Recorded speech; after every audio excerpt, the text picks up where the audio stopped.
So we are on live. Okay, well, they're used to me leaving and coming back. Yes. Watch out, Ellie. Very cool.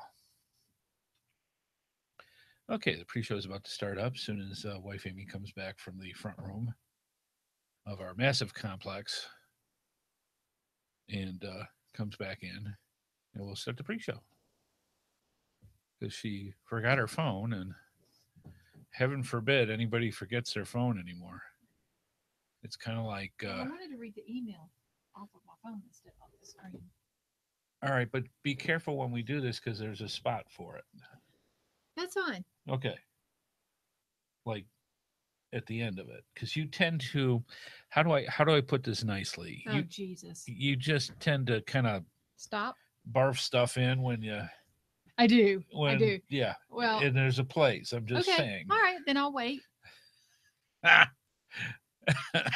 Yeah. I'm just I mean, saying. if I don't say it then I'll forget. Ah, okay, fair enough. So, hey, folks, welcome to the GeoSnippits Reboot Podcast patron pre-show. We are very happy that you're here, and yeah, lots of stuff to talk about today. It's going to be really good, but I'm getting something set up here while we're doing that, and we can move on from there.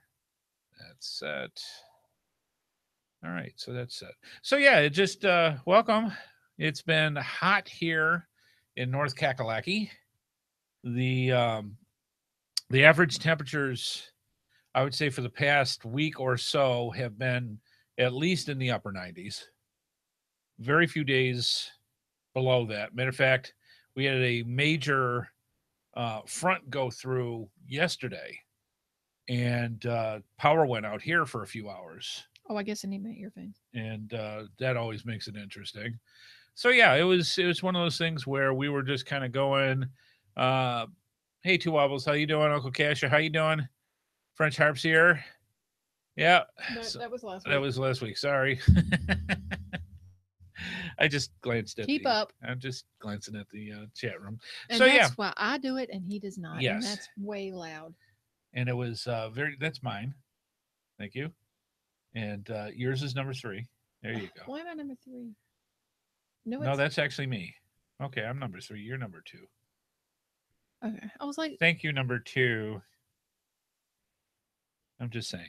is it okay for you? I'm fine. Thank you. Okay. Is yours fine? Yeah, yeah. What Now, what she's doing is she's adjusting. We have a little module that our headphones are hooked into that is able to, split up the individual volume for up to 4 different headphones. So when we have guests or whatever, we can put them in and go that way. So I don't know what's going on. my Anywho, back it's hurts. been hot. It's been humid. It has been anything than fun for going out to go geocaching. And today, after we had a thunderstorm go through yesterday, power went out for a bit. Didn't think we were going to do the geocaching podcast, and especially when you start getting texts from the electric company saying, "We know you're out. You're going to be out till 8." though, that's really nice, though. Well, I set it up. You have to go to online to the electric company and set It's that nice up. that it's an option, though. Oh yeah, I mean, absolutely. yeah. And then they said, No, no, it's going to be 9:15. 9:15, and I'm thinking, okay, it's going to be midnight before they get this thing going. Yeah. And all of a sudden, about 8:10 or so, they turned it on. And No, it was before that because it was before I got home. not by much. And you're like, hey, the power's on. Power's I'm like, on. great. I'm 2 minutes away. That's right. So yeah, it was one of those things, and it's just been that kind of weather here. Extremely hot, and then a cold front will come through and just blow everything out. And by cold front, we mean now it's down in the mid to upper 80s. 80s, yes. So it was funny because when I was talking to Chad yesterday, he was saying how the weather's been much like ours, or if even hotter. And then for him, or for Scott Burks, who's up in Chicago, and he sat there and said, "Man, it's fall here. It's in the 70s." I'm like, "Oh, I what is was that not lying. like? What is that I like?" can't wait. Yeah. But So it's almost September. yeah, I know it. It should be cooling the heck down. Yeah, well, But on the flip side of that, we didn't get any, knock on wood. We haven't had even a tropical depression come through. Oh, yet. there's one in the Gulf Coast. Yeah, I know, but It's like that's hitting Texas. Smack Texas, went back in the Gulf and is deciding if it's going to smack it again or not. Oh, okay, gotcha. Yeah, because they do that. Yes, they kind of get in there and bounce around. They can do that. Yeah, but Chad, I was razzing him yesterday about that. I said, "So, how's it feel not to worry about the hurricanes coming in?" And he said, "Yeah, that's pretty sweet." Mm-hmm. He says a lot of my friends are there, so he's keeping an eye out. But you know, when you move and you come out of a particular disaster only to go into another type of disaster, then that just makes it more interesting. Something funny I read about that. I gotta find it. Okay. Because it really was funny. Mm-hmm. So a lot happened over the past couple of weeks. Yeah, I know we didn't have a show last week. Do apologize, but some things happen, and we just, we do the best we can when certain circumstances come up, and sometimes things come up that we just can't avoid. Go for it. Texas got jealous of the eclipse and said, "Hold my beer and watch this." Yeah, exactly. Yeah. So speaking of the eclipse, did you guys get a chance to see the eclipse? Now, when I say see, I mean how many people actually fried their eyeballs out? Nobody really said that. Mm-mm. How many geniuses, including our wondrous president, who actually looked at the eclipse without his glasses on, right there in the middle of an interview or one of his speeches he was talking to out in the White House lawn, and he's up there going like this, looking at the eclipse, and people are going, "Don't look." So I'm just saying, his eye doctor's happy. I'm sure, Whatever. because yes, it will fry your brains. It will. No, it's not it'll kill your retina. It will destroy your camera if you do it at the wrong time. I mean, there's a lot of things that could happen with it. I liked the little shadows on the yes. I didn't go outside. I was like, I just don't care enough. Yeah. But yeah, when the guys I work with were taking pictures of the ground through the leaves, the shadows through the leaves and stuff. Right. That was pretty cool. Yeah, because what you could do is you could just make a circle with your hand and put it where you can actually see it, and you'll see the dark thing in the center of it. It's really, really neat when it went through. I've seen a couple before, about the same thing, close to full totalitarianism. Now, I've got a quandary. You have a quandary about this whole eclipse thing because people are saying that it's a once in a lifetime opportunity. You never get to see it again in your lifetime. Okay, well, let me tell you something. I have read more things that said in 2024 we're getting another one. Yeah, 7 more years, you get another one. So I am hopeful that I will live more than 7 years. All right. Well, you could have just saw it on Monday and got it over with.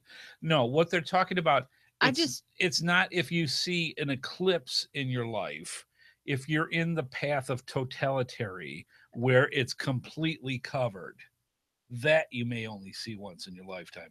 Like unless you travel. Right. Like here we have like 93, 94% total. It wasn't 100%. No. Unless you headed over to the west part of North Carolina or down into South Carolina for us. Mm-hmm.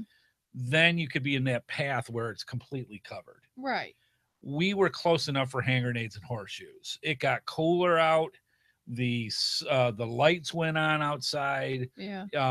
So you got enough of the effect. Yeah, it was weird looking outside. It was really, it's always eerie. It's very creepy when you go through it. I can see back in the old days where, kind of like a comet, if a total eclipse or a partial eclipse happened back in the prehistoric or Renaissance or whatever type where they didn't understand what astronomy was, that was an omen of bad things coming. Yeah. When something like that happened. Well, I remember we were at another cacher's house one time and saw a meteor shower. Mm-hmm. That was cool. Yeah, yeah. They're just flying through and everybody's like, "Oh, there goes one. There's another one." Yeah, that was the Placidius, I think they call it, where there's there's a certain spot in the sky by a constellation that these meteors seem to come from, and it comes every year. You can see them sometimes in August. Sometimes you see it in like, what was it, January? That one time, was it cold when we went? It was cold. Yeah, we went like in the winter months and saw that. But yeah, there's like Uncle Casher says, there's a solar eclipse about every 18 months. Yeah, somewhere. But where there are eclipse chasers. Yeah, absolutely. So, yeah. Absolutely. You could see it. They said the amount of people that showed up for those was huge. So yeah, it's something to see. It's an eerie effect when you are in the path of it being totally out. The cool thing is it gets dark, not super dark like people think it's like midnight. It's not that dark, but it's dark enough that the lights will turn on outside. It gets very cool, much colder than what it would be in another few minutes when it's done. The cool effect is you can see that orange and yellow glow from a sunset that you're looking on the horizon. That's what it looked like to me. All the way around. Yeah. Literally all the way around 360 you see this instead of just in one section of the sky. Yeah. That's to cool. me it had that orange tint outside. Yeah, it's neat. So I was looking at it through the windows. Yep. I'm like, I'm just not that into it. I wish I was, but I'm not. I've been an astronomy geek since forever. So anything that has to do with astronomy, I think the stars are pretty and it's nice to be out, but All short right. of that, I don't, Yeah, that's how some people are. Okay. Bless your heart. Bless my heart. Yes. And again, I'm from the world where Pluto was actually a planet. Yeah. Well, I was too. But that still gets my knickers in a twist. Yeah. One, I can't identify. I have not memorized all the subplanets and all the other ones that are out there. I'm sorry. I grew up with 9 planets. Yes. Deal with it. Yep. As far as I'm concerned, there's still 9. That's as far as I'm concerned. And, Pluto from Disney, nothing like the actual thing. But symbolically, Pluto's cool. Pluto rocks. Yeah. So, yeah, let's see what other things we got going on. What was your final thoughts out there about the Captain Mary Hyde challenge? I thought it was a cool idea. I didn't get to do all of it, but yeah, I thought it was pretty cool. Yeah. Now I did get all 5, actually 6, if you want to count the one for the event beforehand. I got all 6 souvenirs that are up there. The one thing that I would say, in a light sense, that I was disappointed is that they made such a build up for each of the map pieces as part of a souvenir as you're going through the thing. When you get the 4th map piece, you also get the final souvenir as well. The 4 map pieces does nothing. There's, as far as I could tell, I talked to Chad and Scott last night. They couldn't think of anybody, haven't heard from anybody that said that they found something. There was no correlation with the 4 map pieces. Now, if I'm wrong, please correct me. Send it to gsreboot@gmail.com and let me know what it is, because I'd love to know.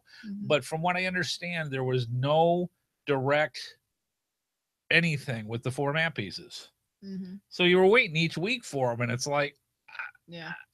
Now, the 5th piece that you got, if you got all 4 pieces, that had a thing in it where you could go through. Is that our Geo Dog doing that? I hope so. That was really loud. That was a loud bang. Either that or it's the redneck crazy neighbors behind us. That could be too. Never the 5th piece that you got, if you found the secret code word with it, you got a trackable that actually just went out yesterday. I haven't activated mine yet. But there's a trackable code that you can do and send whatever with it. I'm not sure what you get or where it's going or how that works. But there is a trackable code that you at least get out of that if you got all 4 of the main pieces. But it's just that little thing of a big buildup for the map pieces. Everybody's trying to piece it together. Everybody's trying to put it together with that, trying to figure out what the X's are, all that fun stuff. And there was nothing with it. Well, there's a couple that agree with you in there. There's a bit disappointed. The puzzle was a bit of a letdown. Yeah, just enough that it's like, why did we make it such a big deal? Else said overhyped.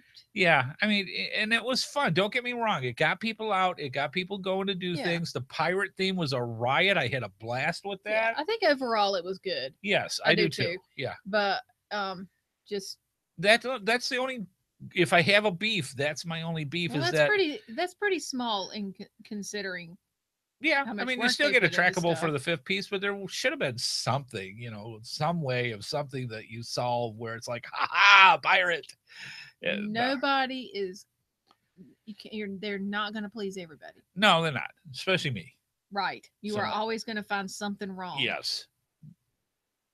So I just thought that was a little more blatant than usual with all that. I was just happy we didn't have to do something every stinking day. Right. Boy, you are still working on 31 days of August. I think it's the neighbors outside are shooting there. It's the South. Could be fireworks, could be shotguns. We don't know.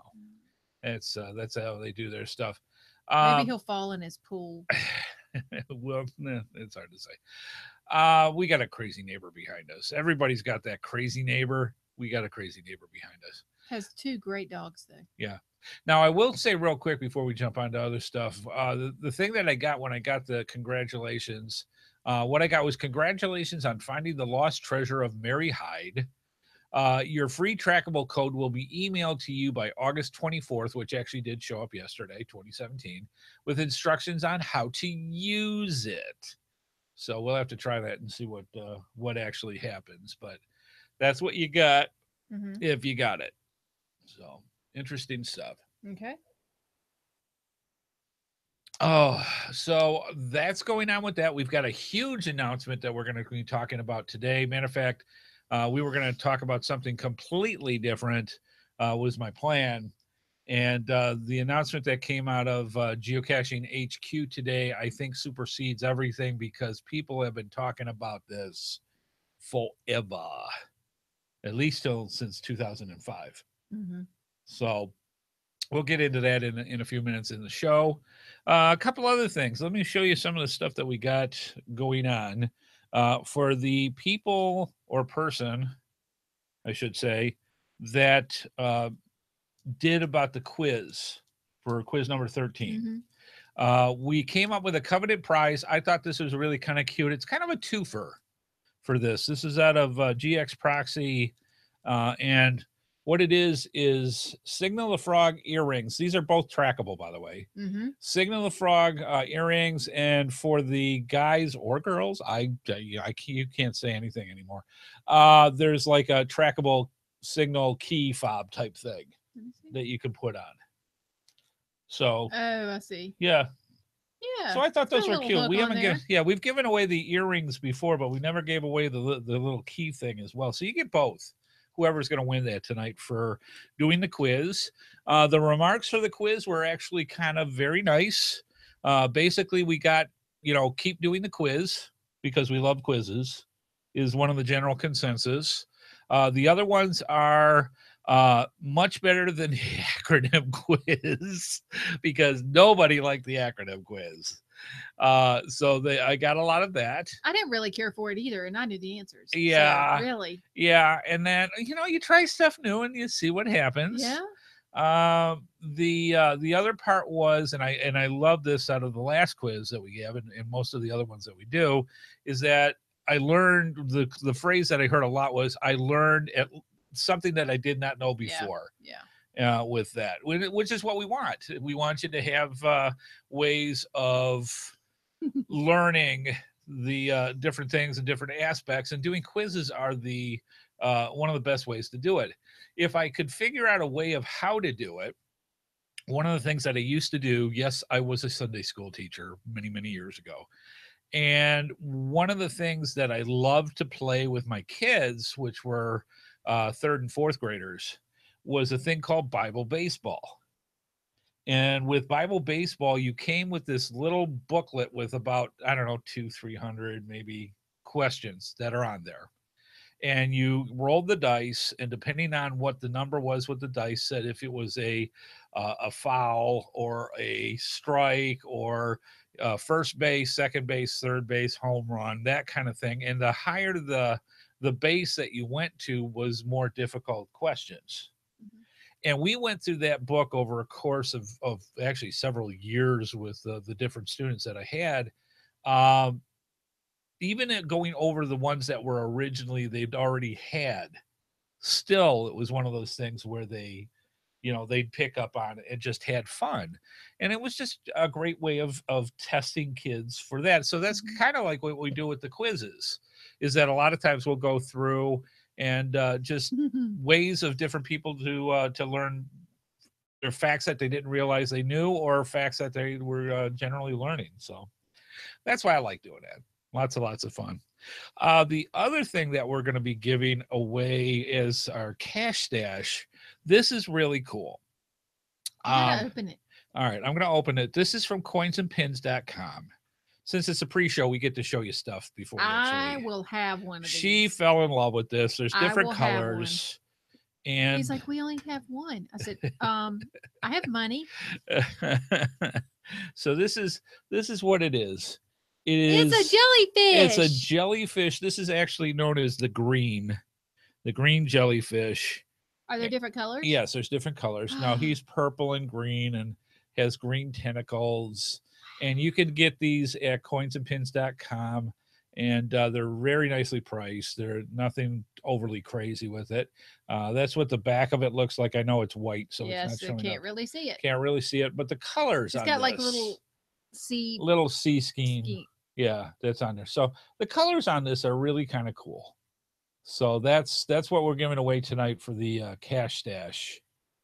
For this week's question. Yeah, it's unique. There's very few that I look at and go, "Oh my God, that will be on the wall." But that's one of them. Yeah, so it's very sweet. I like it. Lots of fun.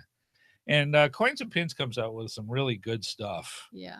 And they have been very, very kind to us over the years by leaps and bounds.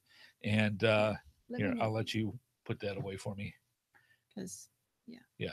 So anyways, they've been very kind, and they come up with unique things, and we love promoting them so that they go through. Right now, they've got a whole bunch of different compass geocoins, the ones with the compass rose, beautiful backscapes on them, great overlay type enamel looking. For the fronts of them, very, very cool. Mm-hmm. So lots of good stuff, and the jellies are new, so that's what they have on here. And so be sure to go to coinsandpins.com and check that out. I will. She already sat there when she saw it. She's like, Aaron. So yeah, so they must have some kind of telekinetic or telepathic thing where if she thinks about it strong enough, he'll send some for her. No, I have no problem buying mine. Yeah, I know. Yeah, so that's all part of the fun. It will be on the wall. Somebody in its own little case if it has to. Yes. Well, you're gonna have to do something so that it stands. Now you can see all the ones that we have. So we have to attach it to the back wall so that the tentacles come down. Yeah. So you got to have the full effect. So we'll have to see. Yeah, good stuff. Love it. That's pretty much all the stuff that we really are going to talk about today. Lots of things to talk about tonight, which is going to be great. And of course, it's all dealing with about virtuals. Now, we have sat there for a long time, and meaning a long time for just about everybody, where they had gone through and stopped them, and people said, why? And we're going to go over all that tonight. Because there was actually some very, very valid points that have come out over the years, because for a long time people just didn't know. I have a bite on my finger. Do you really? Yes. Have you gone by the secret mosquito nest area? That's what happened when I was mowing the grass and went by that one area by the fence, close to the driveway. That area right there where I want to do roundup. Right. Is Mosquito Heaven. I never see them. I got like 6 bites. Really? Yes. Wow. She is, I would love to say she's a tick magnet, but she is a mosquito magnet, even worse. And so. Yeah. And there's briars over there, and every time I walk by it, I get hooked. Yeah, if I'll there's come a out with mosquito mosquito within bites and scratches. Yeah, if mosquitoes are anywhere within 20 square miles, they will search her out. See, and you thought I was kidding. No, I've seen it. I've seen it in Michigan where I've seen them go, oh, there she is. Yes. And it's like, okay. They're like, sweet, she's here. We've heard about her. Yeah, she's delicious. Yeah, I mean. So, yeah, you're top on the menu when it comes to mosquitoes. Me, they land on and go, oh, no. What blood type I have are standards. Red. Does that mean you don't know? I am O positive. See, me too. And that's what people were telling me is the reason for them loving me so much. It's because you're O positive. Yes. You are the universal donor. So are you. I know it. So why do they love me more than you? Actually, we've been married for 30 years, and this is the first time I've ever actually realized this. So you learn something new on this show all the time. Just saying. And we haven't been married 30 years. 30 long years. So, yeah. Yeah. Never knew you were O positive. I don't know why. Yeah. Usually when I go on a date or somebody, that's one of the things I check off right off the bat is, does she breathe? Can she clothe herself? What's her blood type? And then go that way. Cause sometimes you just got to know these things before you date. So yeah, I could have swore I probably have it in my notes somewhere. Probably. Yeah. But keeps track of everything. Yeah, we try. So yeah, interesting stuff. And I let him. Yeah, yes, you do. I just busy myself around the house and work. Yep. That's really all I do. It is. That's fun.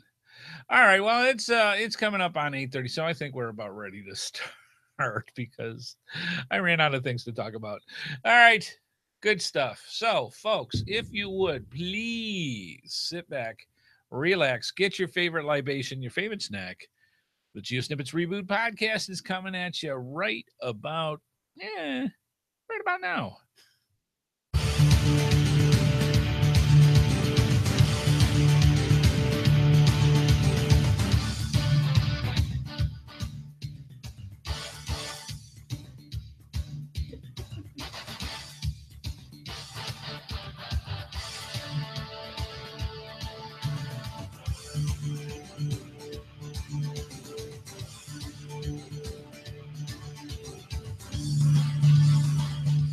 Well, hello, and welcome.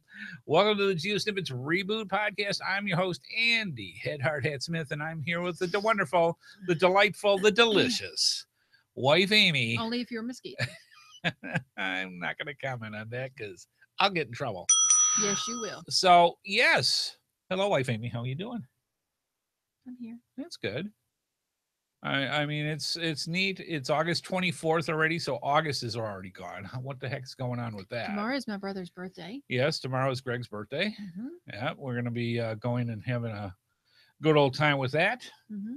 And we get to play with the niece and the nephew, so that's always fun, too. So. Did I tell you he's liking school? Oh, that's right. Yeah, he started kindergarten. He did start kindergarten. Not her brother, the younger one. Yeah, well, Yeah. Parents go through the grades again anyway, but he didn't.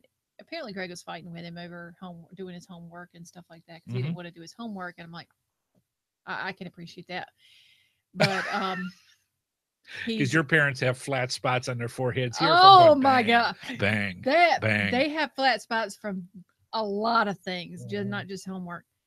But I asked him today. I was like, "How's Grayson liking school?" Yeah, and he said he likes it, but it makes him tired. Does it now? I said, okay. Greg's like, I wish they could go only 4 days because Grayson's already telling him he doesn't want to go tomorrow. Oh, it started already. Because he's so tired. Oh, poor guy. And I'm like, poor kid. Yep. He said, but on a good note, he's getting better at writing his name. Well, there you go. There's a lot of stuff. A lot of things you got to get learning in kindergarten. I mean, they're doing what? Algebra 1 now? I know, right? Geometry and physics. No, they do learn computers from what I understand. Oh, absolutely. And they do take naps, but it's not on a mat like I used to do. It's on a towel on the floor. Towel? Yes, or a blanket or whatever. They've had it. They get, wow. And Grayson sleeps face down with his legs folded up over top of him. I'm like, that can't be comfortable, but hey, he's passed out, man. That's interesting things. Do they do recess anymore? I don't know. I That's hope weird. So. I hope so. Because I think 9/10 they need that. 9/10. Yeah, you got to get rid of all that energy. Yes. So like 9/10 of kindergarten that I remember was outside on the playground doing stuff. Yep. So I remembered the little blow up letters we had. We had blow up letters. Did you really? Yeah. Ours actually blew up, but that's a whole different thing. No, we had like S was Simon and A was another name. Apple. Yeah, it's something like that, Okay. But there was a name, like a person's name for each letter. Yep. And I guess Z was Zelda. I don't know, but which took you into the video game phase in first grade. Yeah. So yeah. Oh but wow. Yeah, he likes it. They actually get computer stuff now. From what I understand. Wow. Here's your iPad. Have he already fun. teaches my mom how to turn on Netflix. Really? It's not a big stretch. Kids do pick that stuff up quick. And he tells Greg every time when and this may be TMI, but anyway, he's 5. When he goes to the little boys' room, he says, every once in a while, he'll say, Dad, I'm going to need my iPad. I'm going to be in here a while. See, that reminds me of my brother Scott, and that's a whole different subject. Only that was comic books, newspapers, magazines. I'm going to be in here a while. He's already planning time. Wow. You got to learn early. All right, so moving on. Bless his little heart. Yeah, it's been hot and stormy this week. Matter of fact, we almost didn't do the geocaching podcast last night. Because we had a cold front blow through where it was upper mid 90s and then it shut down to like 80. And so we had some really, really strong thunder boomers come through. I was out on the front side, on the front porch. And when you can hear the lightning a second before the thunder, and you can actually hear the electrical zzz from lightning, it's too dang close. I was actually at 100 years ago, was at a friend's house who was across the street from me. I mean, we lived across the street from right. me. And I was at their house, and then all of a sudden we heard this huge bang or a loud noise or whatever it was. We looked out the back door, and a tree that was in their yard that was like 10 feet from the house had a stripe down it. Oh, yeah, yeah. I'm like, oh, that's too close. Yeah, a lot of times they're on fire and all the rest of it, too. It's just a strip down the tree. Yeah, that's something where they tell you don't stand underneath trees in thunderstorms. Yeah, that's why. Mm-hmm. Yeah, so yeah, it was hot. We've been in the upper 90s for a week and a half at least. And it just now from the cold front, it's going to be in the 80s for the next few days. Yeah, I'm kind of ready. But even then, it was like 86, and it was still hot. It's still humid, so really, yeah. I mean, I'm thankful for the temperature drop, but come on, man. Yeah, it was enough that I got to go out and cut the front yard, but not a whole lot after that. I see that. It was warm. Just saying. All right, so you say to yourself, supposed to mow the backyard too. Yeah, well, that didn't happen. Nope. So how can you watch the show live? See how my honeydew list goes? See how you can watch this show live or generally get in touch with it. It's really simple to watch the live feed and join us in the chat room with geocachers all around the world by going to geosnippits.com on Thursdays at 8:30 p.m. Eastern time, 8 o'clock if you want to catch our pre-show. We also have our social media links on the website, including for you to subscribe to our YouTube channel, and all the other ones. If you tweet or like or whatever you do, we got them. You can hook up with us or +1 or +1 or any of that. You can check out by going to geosnippits.com and just click on there and you'll see all the fun stuff we've got on there. Finally, we have our voicemail line where you can call in your questions, your comments, or suggestions by calling 919-341-9519, or you don't even have, are you cracking your knuckles? Sorry, it's a habit. It's like, wow. So you can call in for your questions, your comments, or suggestions. Little distracting. By calling 919-341-9519, or you don't even have to worry about that, especially phone charges, things like that, by simply going to geosnippets.com and selecting the Send Voicemail tab, which is on the right side of our screen. There you can record through our SpeakPipe app. There you can get up to 3 minutes to basically tell us anything you want to tell us, whether it's geocaching related, if it's something you want to ask the hosts, if it's something that you did for a milestone, any of that fun stuff. Let us know. We love hearing you guys on the phone, and we put it out for everybody to hear it. It's great stuff. So by all means, it's free, and please give it a try. All right. We actually have some feedback this week from Colin Campbell, aka Toran. I don't know. Sorry, man. Anyway, he says, is it just me, or did the Cash Dash bumper and the Patreon bumper get switched with each other in the last few episodes? P.S. Thanks for friending me on geocaching.com. No problem. Yeah, I got nothing, man. I'm so oblivious. I'm glad I know the color purple is at the bottom. I think we have people getting paranoid now since we did the thing for episode 200 where we changed 4 times on the show and nobody caught it. Yeah. So until we told everybody, and they went, oh. So yeah, that was a lot of fun. Look. So I think people are a little bit paranoid. Except, yes, it did. Did it really? It actually got swapped. Now, what happened was, I don't pay attention. It wasn't a couple of the past few episodes. It's been good eye, Colin. It's been at least 2 months. Really? It's been at least 2 months. You could have gone for another year and I would have never noticed. So basically what happened is, my iPad had some issues. I've got an iPad 2 that's 1 million years old. I use it for my soundboard. And there was an issue with it where I had to reset the whole thing, blank it out, have it reload everything back in, and then fine tweak it. And what ends up happening is originally when we did the patron bumper, it said this. So that was the one with that. And then the Cash Dash, I should say, those got switched, and I never realized that it was. You never realized I didn't realize. Well, I realized it like the next show, and it's like, it's 10 seconds worth of stuff for transition. Who's gonna catch it? Colin. So thank you, Colin. Yes. We do that where we just want to drive people nuts, and that's hilarious. Yeah, so people don't catch this stuff. And I'm starting to think, just for fun, we're gonna have to do other creative things to switch around. Well, let me know if you do it, because I won't catch it. I will not catch it. Lots of fun. It was interesting, and thanks for catching that, Colin. So yeah, it actually did switch probably about 2 months ago, give or take. I'll actually have to go back in the episodes and see which one it was, because that'll be another trivial question to ask for it. Anywho, let's move on. And again, thank you, Colin, for sending that in. And all you have to do is to send it to us is just send it to gsreboot@gmail.com and just put viewer feedback into that. And we love hearing from you fine folks from when it comes from that. The viewer feedback or news stuff is what this is. We actually have some news on things that are going on. He's banned from having coffee. I just had coffee, and it's like keeping me crazy here.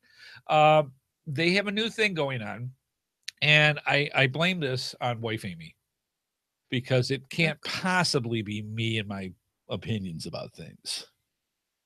Okay, so there is a new. You remember with things like, you guys know he has an opinion and a. I have it like everybody else has one. I'm just saying everything, and we'll go through something and nitpick it to death. Just a bit, a smidge.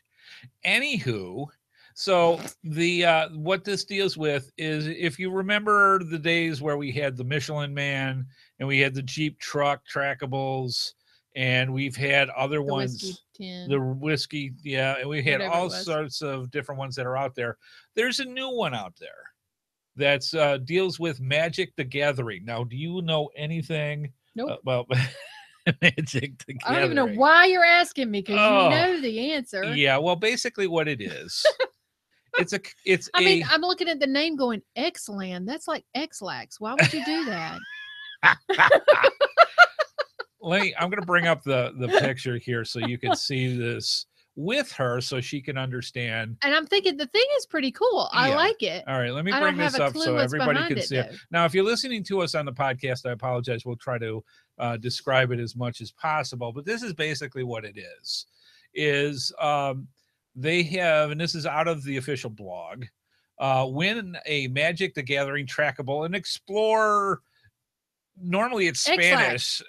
I don't know what that is. IX, which is 9, Alan, with a exclamation point. 10 Allen. They were really, or 9 Allen. They were. See, they can't even get Roman numerals 9 right. Allen. 9 Allen. I like that. IXALAN exclamation point. Isn't it Spanish that has the exclamation point and the upside down exclamation point? Yes. All right. I don't know if it's Spanish related, but I'm just saying. So anywho, I'll just read what they have here is because that's what I was going to do. Magic the Gathering is the first and most popular trading card game of all time. To celebrate the release of the new card set, it's like Pokemon and all the rest of them that you get, for us in my day, that was baseball cards. You and Amanda used to be so into this. Yes. Into that card game. Oh, yeah. There are all sorts of stuff. Oh, Amanda loved doing that. She loved it. It says, anyways, to celebrate the release of the new card set, they've teamed up with Geocaching to release thousands of trackables to geocachers and fans all over the world. Magic fans and geocachers are invited to explore the newest plane of the Magic multiverse, which is 9 Allen. 9 Allen exclamation point. On your journey, it's easier to say. On your journey, discover dangerous dinosaurs and plundering pirates as you seek out caches around the globe. Take a Magic the Gathering 9 Allen treasure piece trackable with you from cache to cache to reveal hidden secrets and maybe some card previews.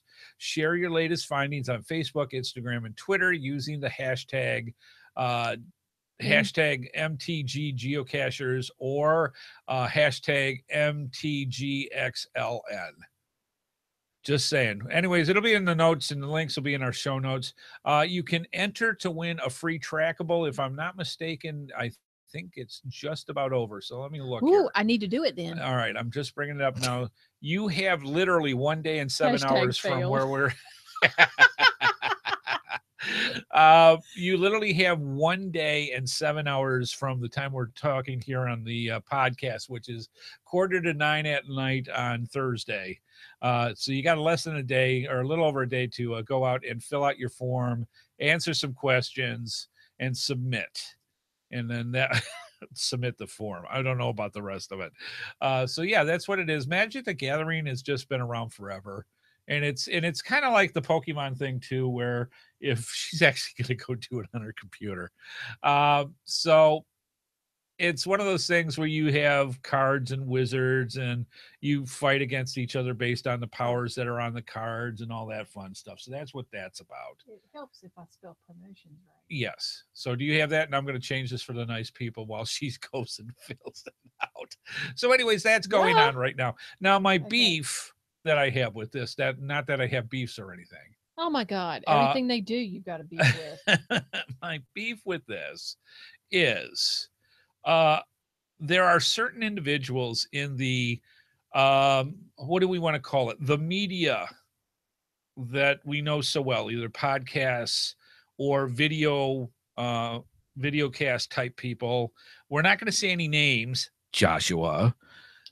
And some of the other ones like Sonny and Sandy and Podcasher and some of the other ones where they went and gave them a bunch of these trackables that they could give away on their shows. You know how many we got? Zip. Do you remember how many we got when we did the Michelin Man? How we promoted that we had people going crazy with that. Did they select the GeoSnippits Reboot Podcast? No. Did they select the Geocaching Podcast? No. So I'm blaming myself. It's probably because of me. That's about time. I'm just saying. So for some reason we did not get the extras. And but that doesn't mean don't play. Should I say yes to that? To what? This question. Oh, yeah. One of the questions, Chad actually brought that up. One of the questions you get asked in this form that you're filling out is, do you currently play Magic the Gathering? And does that mean you're going to get a trackable or not? Yeah, that's what I want to know. According to this, it has nothing to do with that one way or the other, but I'd answer yes anyways. Okay. So just saying. I mean, any questions they ask me, I can find them out pretty easily. So. Yeah, so that's what Google is for. So anywho, that's how this is going. We wish we had a bunch of them that we could give away on our podcast, but we have been snubbed and did not get any. So Joshua, and it's not his fault. No, it's not. But I just like it's just fun. We love I'm Joshua. Sorry you for know him, that. Joshua. Yeah. So, anyways. That's how that goes. And no, I don't want any mercy ones being sent to me afterwards. Actually, I do, but that's besides the point. We give it away to you fine folks. He apparently has no shame. I, on the other hand, I have no shame. I'm like, you can stop talking now. So anyways, that's how that's going. And that's, you've got about a day to do this. They each got 3 to give away. 3? 3. Okay. We did not. Okay. It's only 3. I'm pretty sure Joshua got a bunch. You don't know what Joshua's got. Well, he's very crafty when it comes. Has he told you how much? He sent me and told me about it. He did not tell you a number. No, I was not told a number. You're going to have to suck it up. I am assuming it's loads. Oh my gosh! Because he's Joshua. You are such a geocaching vlogger. You are such a child with this. I am too. I know. So, anyways, I'm not holding a beef. Yes, go out there and play. And if you got extras, I'll be glad to. No, do not send it. We'll give it out as prizes. No, do not. 1 for you, 1 for me. 2 for you, 1, 2 for me. Stop 3 for talking. you, 1, Move 2, 3 on. for me. Anywho, our GeoSnippits Reboot Podcast Geocaching Poll of the Week is going on. We have a good one. This was a lot of fun. I had a. All right, so I'm doing this. Did you done finishing your thing? Did you fill out all the address and correctly? Yes, and it said only 1 submission per user. Oh, you know why? Because you've already done it. Yes, and it's got the address. So you're gonna have to put a different address. I can fix that. Of course, it's gonna get mailed to that address. That's fine. All right, just saying. So yeah, you might run across that too if you want more than one chance at that. Little things you find out while we do it live on the show. All right, so the question is for wife Amy as she figures I have it sent to work. All right, do you enjoy doing geo art geocaching? And I was curious because neither one of us have really gone and done a full geo art. That's kind of there's a lot involved. And it goes over a lot of area with any particular one. If it's big enough to show up on a map, that's a lot of geocaches. I'm just saying. But some of them are amazing. There's some great ones. So the picture that we had was the one that came with the poll this week. Shows a jet fighter, and it's actually got the wings and the cockpit and the flare coming out the back for the flight. I mean, it's a beautifully done. And a lot of times they deal with puzzle caches, because with puzzle caches, you don't have to have the actual geocache in that spot where it's going to show up. Mm-hmm. You can place them within a certain range and go that way. So that's why they get so creative with these. They're a lot of fun with those. And I highly encourage them, if you get a chance to do it, and go check them out. So anyways, the question was, do you enjoy doing geo art geocaching? And I'll let wife Amy go through the totals here. Oh, did you read the question? Yes, I did. Oh, sorry. She is on it tonight. She says, no, I don't care about the trackable time over here. It still won't let me submit it. No? No. I don't know why. I honestly don't. So I think he's jinxed me. Anyway. Maybe they use the I blame you. The IP address. Do it at work tomorrow. Oh. While you're doing all the other stuff you're not supposed to be doing on the computer. I know. It's so fun. All right. What is GeoArt at 11%? 22%? No, I don't. They haven't done GeoArt. Okay. And 67% is yes, I do. Right. And for the 11% that want to know what GeoArt is, exactly what I just said. Check it out. There's a lot of them all over the place. They're very creative. All you have to do is bring up a geocaching map, and you will see geo art all over the place in the particular area. Mm-hmm. Now, some of the stuff that we got back from people, and I'm going to bring that up over here, some viewer insights. Ananda said, I enjoy doing them, though it seems like all the ones in and around me are mystery unknown, making it a little harder to do. Mm-hmm. And that's why, because they got to place those pins so it shows up on the map with some form or of another. Tim, WV Tim wrote in, no, I really don't care about the numbers. I prefer quality over quantity anytime. Amen, brother. We love you, Tim. Amen. Excellent stuff. Adam wrote, I've only completed one. It was the Purple Heart one in Eastern Tennessee. It was easy to do, but many of the caches were in bad shape. There's one where I live, and it's nearly all harder puzzle, and I've been all puzzled out. Well, that happens. Gary wrote, the Prime Highline Trail is 52 miles long. Oh my gosh. 130 caches, cache about every quarter to a third of a mile, hiking, biking, equestrian access only. So you got to bring your horse to do this. You don't have to bring a horse, but how cool would that be? Well, I'm just saying, whoa, trigger. I know. But it's easier to get those ones out of the tree. I'm just saying. This geo art has been out since November from 2012. The first 10 who complete receive a custom geo coin from the CO. So far, only 7 have completed the geo art. Since 2012. That's a challenge. That is a challenge. Well, it's 52 miles. That's crazy. That's your horse is going to be tuckered out by the time that's done. Yeah, bring some water. Bring some water while you do it. All right, so that was our question of the week, and it's very simple. All you have to do, we have just go to geosnippets.com. On the right side of the website is a link that'll take you right to, we now have a collection of, was that a peanut snort you just did? I don't know what you're talking about. We have a collection of about 100 polls that we've been doing that you can just go and poll binge all you want. Yeah, if I hate to say it this way, but it's funny. If you're as opinionated as he is. I would take offense from that, but I understand completely what you're saying. You know, I mean, it sounds bad, just but I don't ask her. She'll is. Tell you. I'm just saying, that's part of the job. I said, hey, I need an opinion. He's like, all right. What do you want? I'm your man. Yeah. So that's how that works. But yeah, you go and check it out. And we put out a poll each week. And a lot of times we put it right in Google Plus and Facebook as well.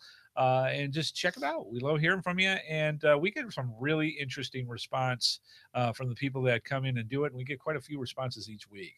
So thank you to everybody that comes in and contributes to your 2 cents worth into it. Very, very cool. All right, let's move on.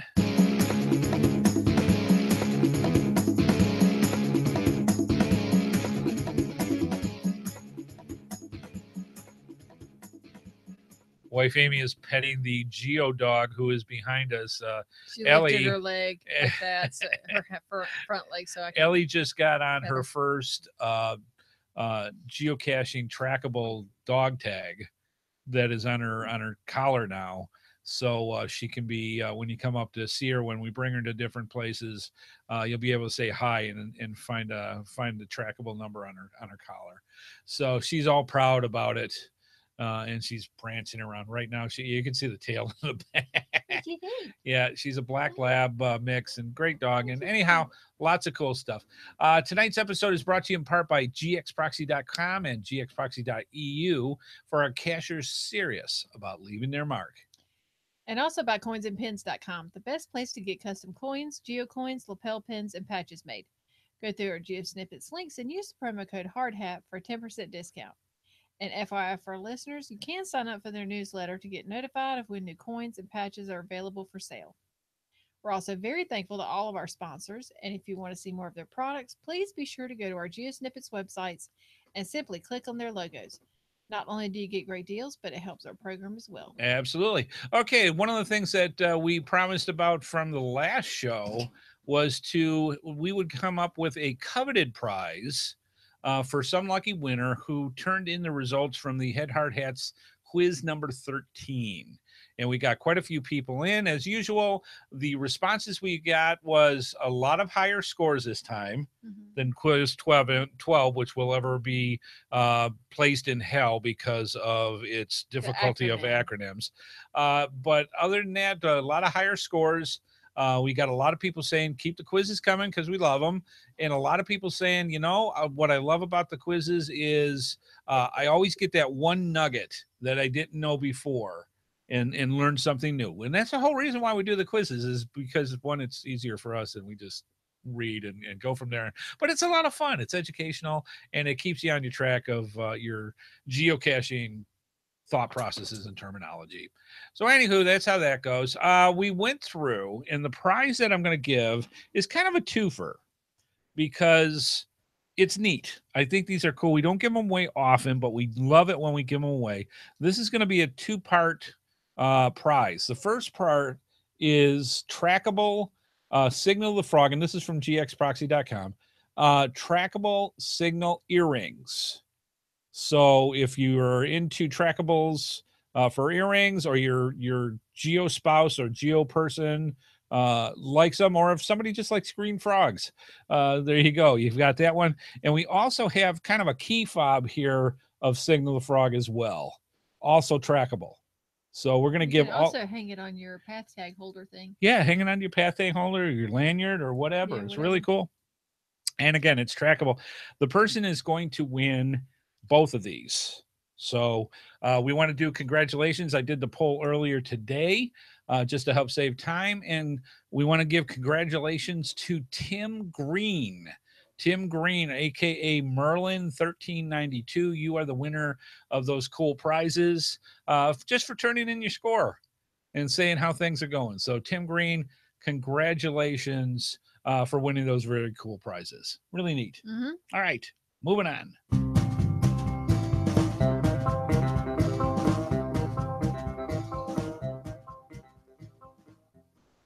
Yeehaw! Yep. Our Geocaching Virtuals coming back. GeoSnippits Reboot Podcast, episode 213. We have been talking about this forever. People that used to do virtuals on a regular basis talked about it. People that did the grandfathered versions of virtuals are talking about it. When are they going to bring virtuals back? When are we going to bring virtuals back? And what we have gotten over the years of, it ain't coming back. Yeah, that's what we've all heard. But apparently something got through. Somebody somewhere, and I don't know if we should just give straight out credit for Brian to making the executive decision. We don't know who did. We don't know, so it could have been a collaboration. Right, but they're coming back. Now, before you get your panties all crazy and going into this, there's a few stigmas with this. So what I thought we would do tonight is we would go and talk for the people that may not be familiar with virtuals of what they are. And why they went away. And then go into that. And then we'll go into all the new stuff of how the virtuals are going to come into play. But it's part of the game. And it's something that people love. Now, let's go over what a virtual actually is. The icon that you see with it is the cool one with the ghost that is there. I think he should be going. Got the horns and doing that. But yeah, it's a little ghost figure is the icon for virtuals. A virtual cache, and we got this right out of geocaching.com.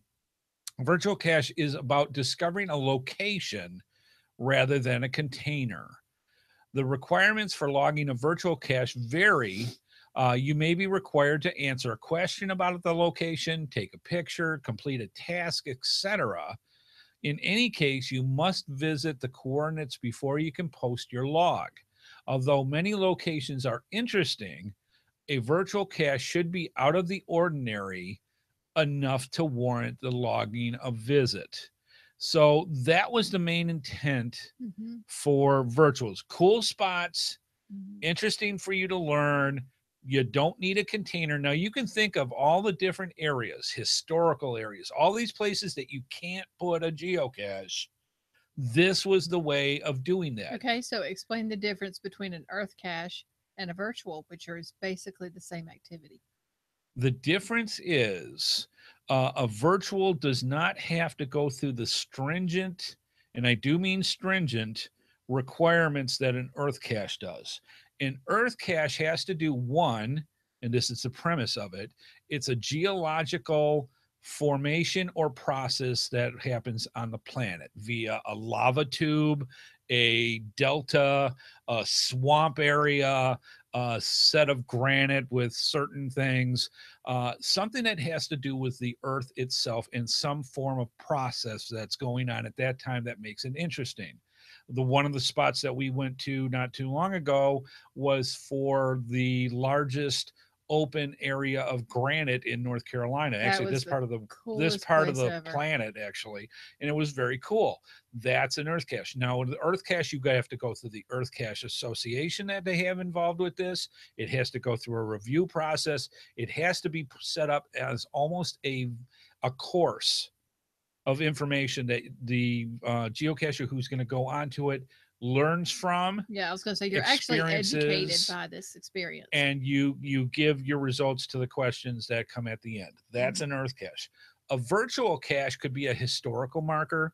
It could be something specific, anything that doesn't necessarily have to be Earth related, or you know what I mean? It's not an Earth process. It's anything else. That's what a virtual cache is. It could be a particular spot, a particular area. It's literally a set of coordinates in a physical container, and that's the big difference where you have problems at these other sites, like historical sites or an airport or wherever, where you have to have a bison tube or a pill tube or whatever that you're using for your container. You don't need a container for virtuals. You're literally going to the spot and then answering questions for the credit, the smiley. So that's what that is. Excellent question, though, by the way. Very, very cool. So basically what happens is they got taken out years ago. And the way that geocaching.com wanted to do it, because people still wanted waypoint, or they still wanted virtuals, they grandfathered the virtual geocache itself. And we'll go over what a grandfather is. Then they tried doing something called waymarking. There's still a thing called waymarking.com that is kind of like virtuals, where here's a barn, but not take really. A picture, this is what it is. It's that kind of thing. There's nothing wrong with waymarking, and for the people that love waymarking, more power to you. But they tried to kind of pass it off of, well, this is kind of more what we want and you virtuals can't to combine be. The two. Right. That's why they're two totally different things. That's why they made it into a separate website. Yeah. To do that. Okay. So what happened to virtual geocaches? Well, way back in 2005, there was a decision made, and a very good reason why there was a decision made. There was the biggest problem that they had is people would start doing virtuals at the McDonald's booth where they met their girlfriend, just all these weird, bizarre requirements that they wanted them to do. It was a reviewer nightmare, quite frankly. The reviewers would sit there and blow through all the different things that they normally have to do for geocaching to give the approvals, and then spend 90% of their time working on these weird things that people would come up with for virtuals. And it just became too much.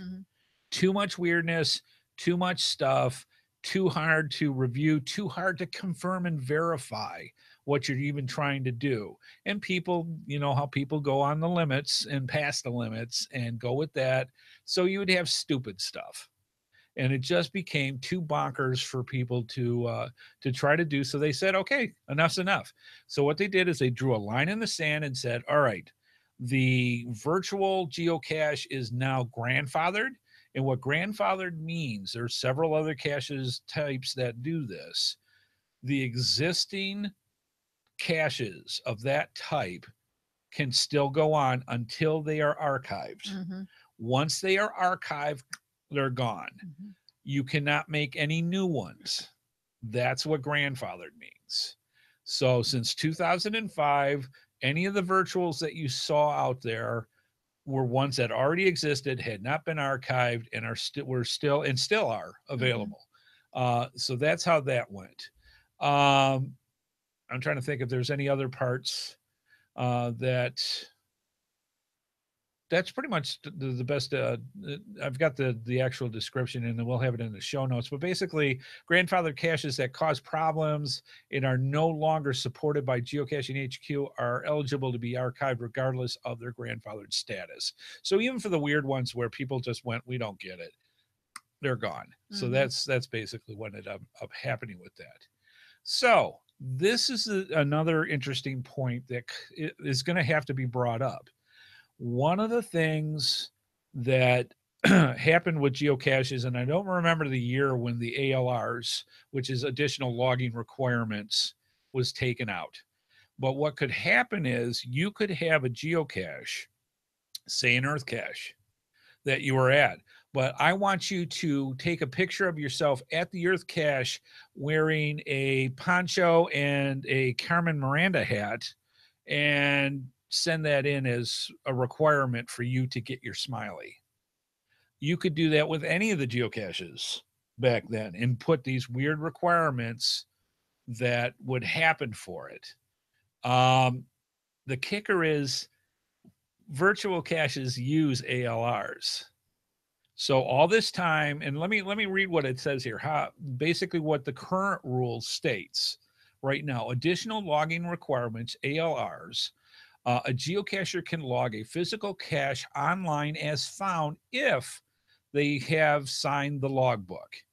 That's standard. We know that. The only exception to this rule is challenge caches. If you own an existing cache that has a mandatory ALR, and this is where they got rid of them, you must edit the text of your cache page to make the ALR optional or remove it completely. And then they also have a link in there that says additional logging requirements for ALRs. So there's this whole thing that goes out about not having to do specifics. Earth caches have a couple of them where you can have to send a photograph of you either at the spot with well, kind of, but it's like you have to have a picture of yourself with your GPSR to show that you were actually at the coordinates, or take a picture of the rock formation that's there, that kind of thing. You know, something that's general. That, I believe, is still in effect. Now we've got virtual caches coming back that say you have to have requirements or can have requirements for it. So it's going to be interesting on how they go. And they do describe what you can and cannot do, which we will go over. Here's what today's virtual announcement actually said in the email that I received today. Hello, friends. Today we are announcing the launch of Virtual Rewards, a project to reward some geocaching great contributors while also introducing up to 4,000 new virtual caches for the enjoyment of the community. You can read a lot more about this in this blog post, which we'll have a link to, or listen to the Inside Geocaching HQ podcast, which we'll go over that. I think it's episode 7 that is out. What's most important to know is starting today, approximately 4,000 geocachers in 63 countries around the world will receive emails with information about their virtual reward. This group is made up largely of the top 1% of quality cache hiders from countries with at least 100 hiders. We created an algorithm to identify these people based on overall cache quality and cache health. Active community volunteers are also receiving a virtual reward as a thank you for giving their time and talent to support the geocaching community. This is obviously big news. Please let me know, and this is from Chris Ronan, if I can answer any questions for you about the product. If you're interested in speaking with someone from HQ about virtual rewards, it would probably be best to probably be me or Cindy Potter. HQ's Director of Community. Drop me a line if you want to set something up. Yours in caching, Chris Ronan, who's, of course, the PR manager for Geocaching HQ. So that's what that has. Now, Amy also received this from another person as well. I didn't know if you wanted to do a shout out or not. That was like, hey, this is big news. What's going on? So this is what actually went out to the 4,000 geocachers. I've had several people send it to me that received it as well. It says, virtuals are back. Congratulations. You have been chosen to receive a virtual reward from Geocaching HQ. You are an invaluable contributor to the game and are in the top 1% of geocaching hiders in your country. We can't thank you enough for creating moments of exploration and discovering for thousands of people every day. Your creativity and inspiration makes this game unlike any other. Geocaching is what you make it. What does this mean? It means you can create a new virtual cache for the first time since they were grandfathered in 2005. Your cache is one of 4,000 unpublished new virtual caches released worldwide on August 24th, 2017. Read this blog post for more information. Thank you for your contributions to the game and the geocaching community. To see your unpublished virtual and review all instructions, follow this link, which we don't have. So anyways, that's how that works. Now, okay. Here's the big thing. Well, we've had two people in. I got an email from one. But another viewer of ours who's in the chat room got that very email as well. Right. So there's going to be two people in New Zealand doing this. Yeah. So which I think is awesome. Yeah, MSMB, EBN, and two Wombles. Right. Got now let's email. Let's go into. Oh, don't worry, Starcatcher. I'm a 99% person too. Let's go into the big gorilla in the middle of the room. It's an elephant, but go ahead. All right. Well, some people have gorillas, some people have elephants. It depends on your type. The big thing is, why only the 1%? Why didn't they open this up? Why only the top 1% of the best hiders in the planet got to do this? Guess what, folks? Well, you know what? This is a trial more than likely. Yes, this is definitely a trial. That's probably why they just did the top 1%. So why not? If they're already creating quality caches, why not give them the opportunity to do a quality virtual? Right. And keep in mind, quality meant you put out X number of caches, you maintained the health of those caches, and there's obviously something that's in there for the probably favorite points that deal with it as well. So you did a good job consistently keeping your geocache hides where they're supposed to be in operational. Let's face it, if you've gone out geocaching and just think in the top of your head, what percentage of all geocaches that you found in the past year were in good health, maintained, stocked, done what they're supposed to be doing? I'm thinking your percentage is pretty darn low.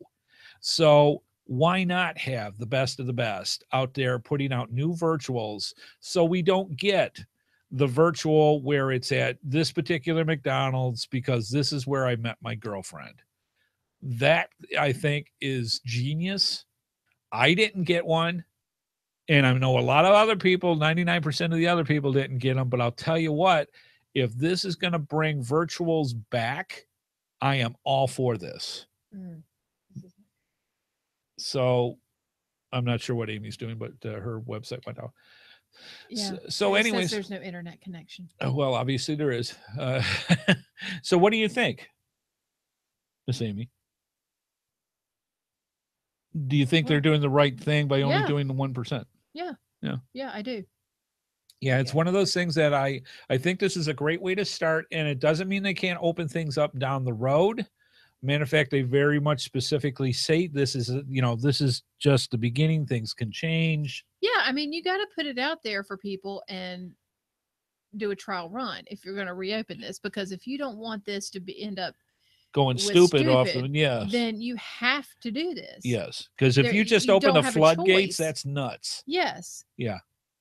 Oh yeah, and you can't adopt the virtuals out. Right. Exactly. Yeah. So, I mean, you got to try this, because if you didn't like it the first time and it went bad, then you got to try it. Right. So one of the things that I thought we'd go over real quick with this, because I know we're running a little bit late, but I think it's important enough for people to understand what has to go into putting the new virtuals out, and they actually have virtual rewards guidelines. So I want to go over that with you.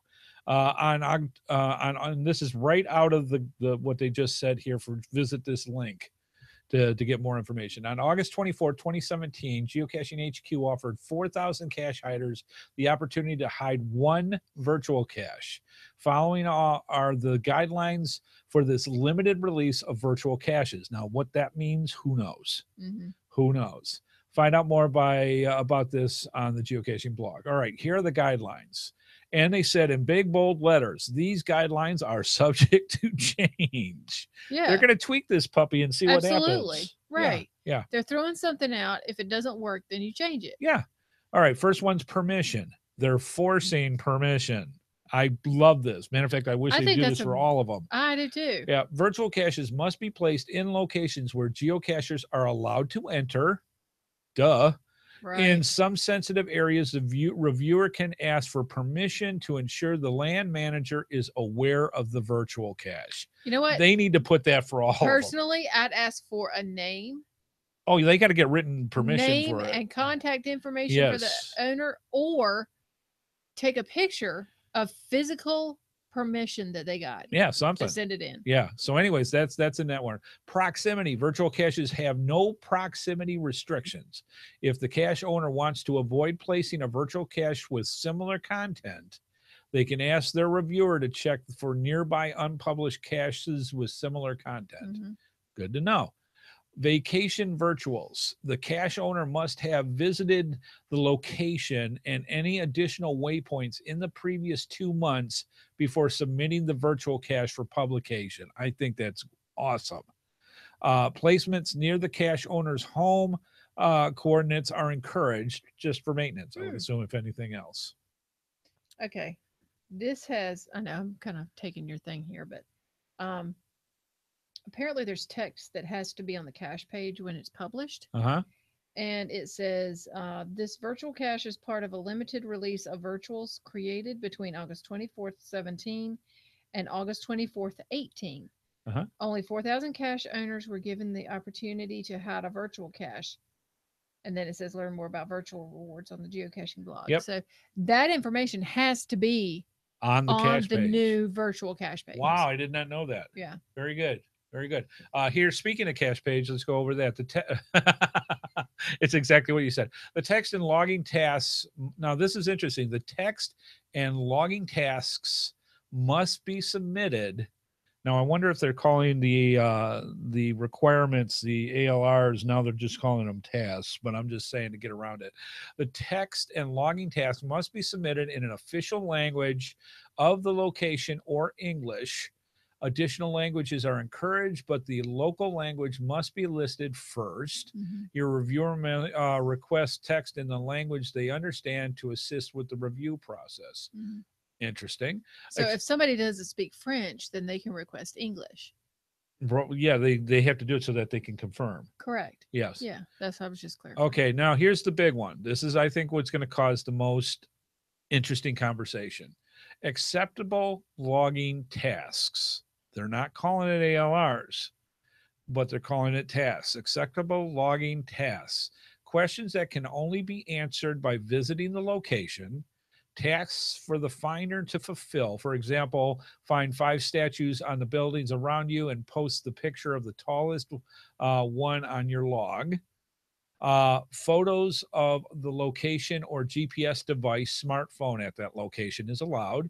Photos of geocacher at the location, as long as a face is not required in the photo. So that's a big thing. You can't just sit there and say, I need a picture of you in your log. Mm-hmm. You can do a picture of the location as long as the face is not required in the photo. Waypoints.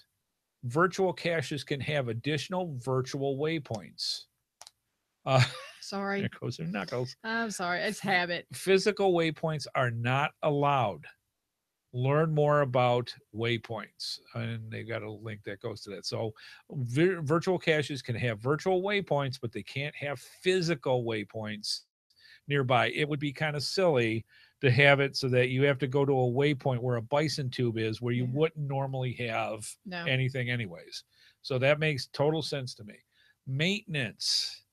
The cache owner is responsible for taking appropriate actions if conditions change regarding access, permission, or other concerns. The cache owner is responsible for deleting logs that appear to be false or inappropriate. Virtual caches will remain a grandfather cache type and therefore cannot be adopted to other geocachers. So they're keeping it grandfathered, but this is the first grandfathered type cache where they're starting to add more. Mm-hmm. They're testing. Does that mean you could do that for web caches down the road? Who knows? Somebody mentioned that in the chat room. Yeah, so there may be other forms that you're allowed at a limited release and do that. And also, I think this gives a really good urge for people to go out and make sure that their caches that they do have out there are in good shape, so that they may potentially be one of the selected down the road. So, and of course, the final thing that they have on here is geocaching guidelines still apply. So there you go. Virtual geocaches, are going to be coming out on limited release, and we'll see how it happens. And personally, I just hope everything goes well, because people have been chewing at the bit to be able to do this. So there you go. Excellent stuff. I know we ran a little long, but that's how it goes. It was important. Big news from Geocaching HQ. Let's move on.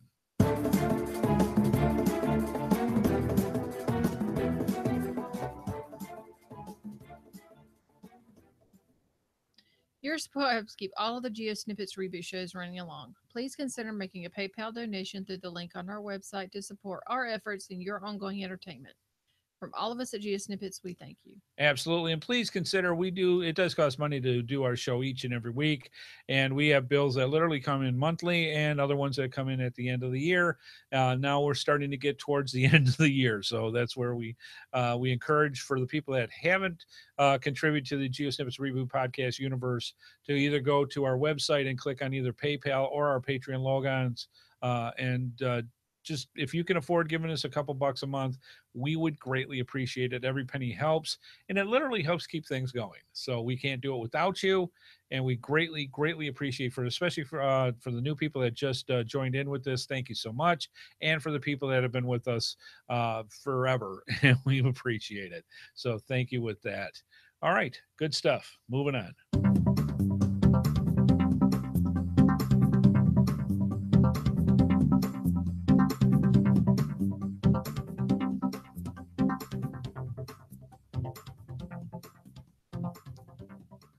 All right.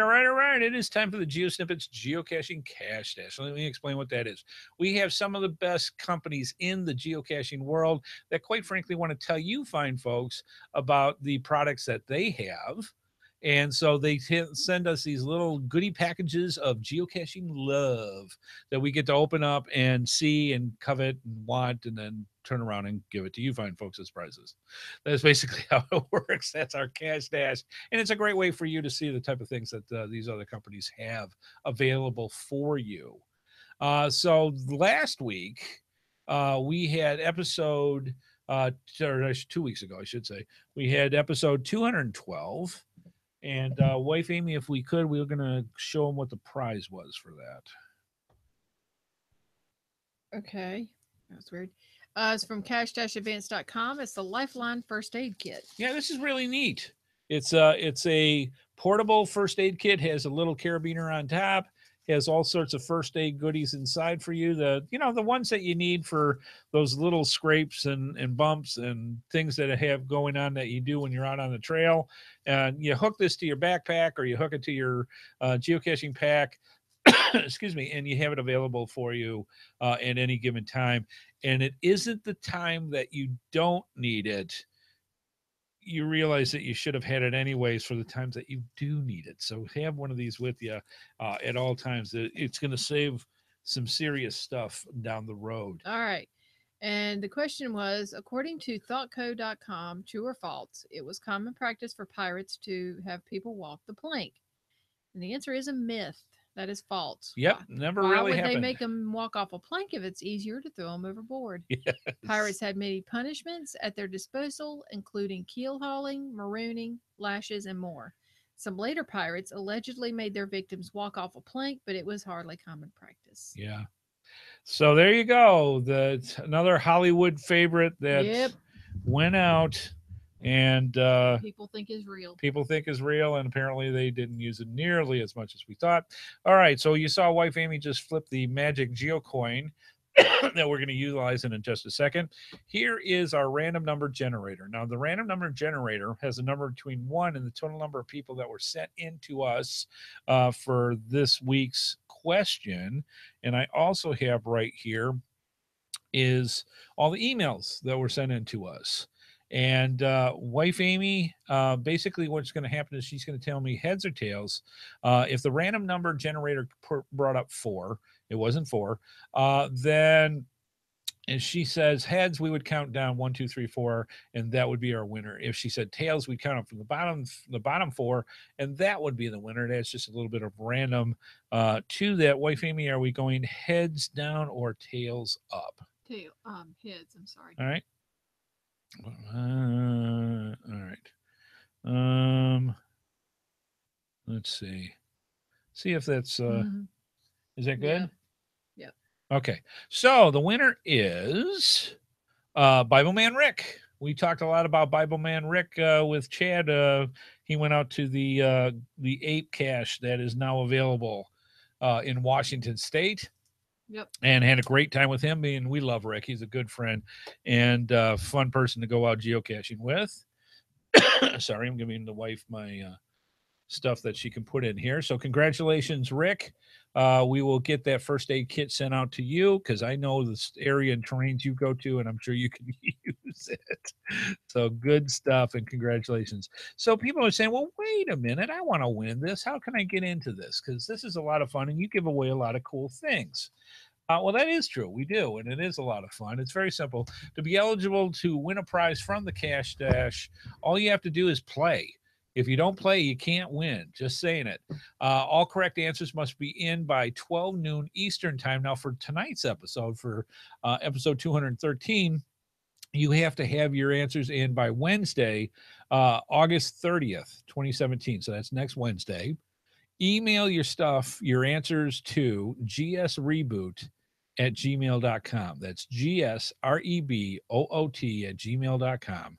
Subject line, you want to put Q1 for question 1 and episode 213 for this week.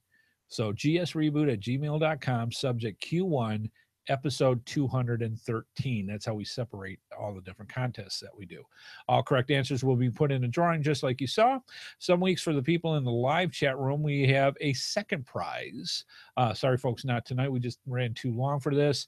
But next week is the last week of August. We do it at least once a month. So I can guarantee you we will be giving away a prize next week on the show to the live audience.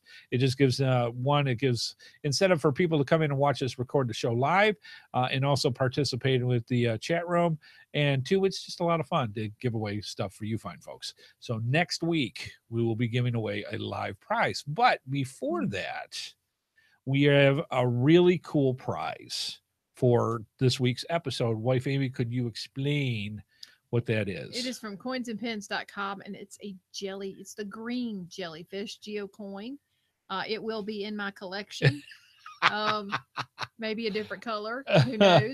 But it is actually very reasonably priced. If you don't win, yes, they are available at coinsandpins.com. They're about $12.49 is the price that this one's showing up at. And it's got a little jellyfish. It's got a little white back, little sea scene in the back. They've got six little tentacles that hang down from it.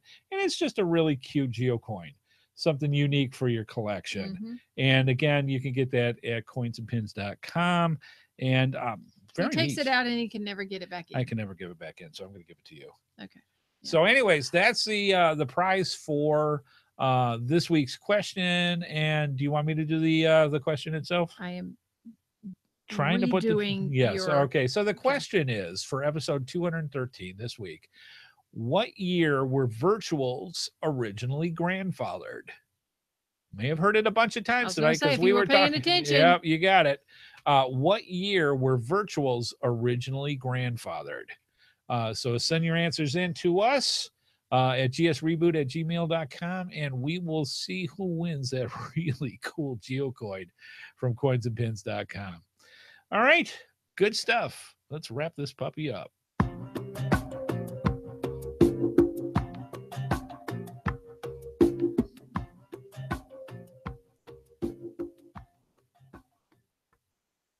All right. Well, that's the other part. I was reading the chat room when it got caught. So thank you so much for stopping on by. We really do appreciate it. Thank you for all the folks in the chat room from geocachers literally all around the world. And thank you, fine folks, for watching and listening to us each and every week. We greatly, greatly do appreciate it. And we love having you here with us. All right, please consider becoming a patron, a contributing factor to the show. And finally, tell other geocachers about our show. That way, anytime you go to an event or meet up with other geocachers, say, hey, have you checked out the GeoSnippits Reboot podcast? Let them know about that because we're fun. I'm just saying. It may be funny looking, but we're here. I'm just saying. And we love having you along with us. She points her finger at me. All right. Miss Amy, would you please close out the show? I want to thank our sponsors, gxproxy.com and coinsandpins.com, plus our amazing patrons. I want to thank Andy HeadHardHat Smith, and thanks to everyone watching in the chat room. Please keep those comments coming in. See y'all next time. Absolutely. A special thanks to the wonderful, delightful, delicious wife, Amy. We had a mosquito discussion.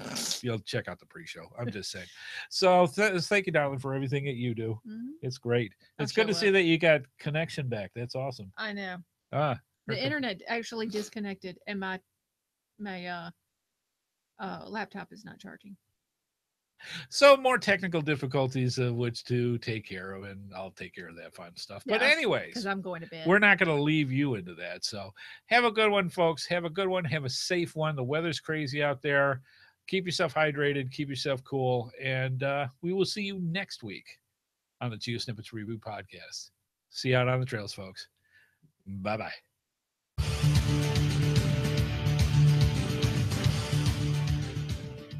Please be sure to join us each and every Thursday at 8:30 p.m. Eastern Time for another episode of the GeoSnippits Reboot Podcast, right here on the GeoSnippits website at www.geosnippits.com. The video version of our show is available on YouTube, and the audio version is available on iTunes, Stitcher, Blueberry, the Tech Podcast Network, Google Play, and many of your favorite podcatchers. We love hearing from our viewers and listeners, so please leave your feedback by emailing us at gsreboot@gmail.com. Visit us through our social media sites or contact us via our voicemail line at 919-341-9519 or use our website Send Voicemail tab. GeoSnippits Reboot is a HeadHardHat production and is produced by Amy and Andy Smith. This show is copyright 2017 by Andrew T. Smith. All rights reserved.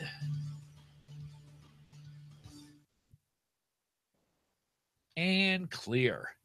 All right, good stuff. Well, we hope we got you excited about virtuals. Hopefully this means that this opens up the opportunity for other people besides these 4,000. I mean, 4,000 Gesundheit. 4,000 sounds like a lot, but spread around the planet.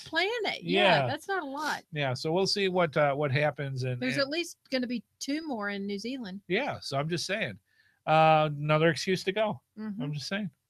So yeah, we'll see what happens and how this goes, and we'll have another discussion about it down the road. So excellent stuff. Thank you for stopping on by, folks. And we'll see you next week on the GeoSnippits Reboot Podcast. Bye-bye, folks.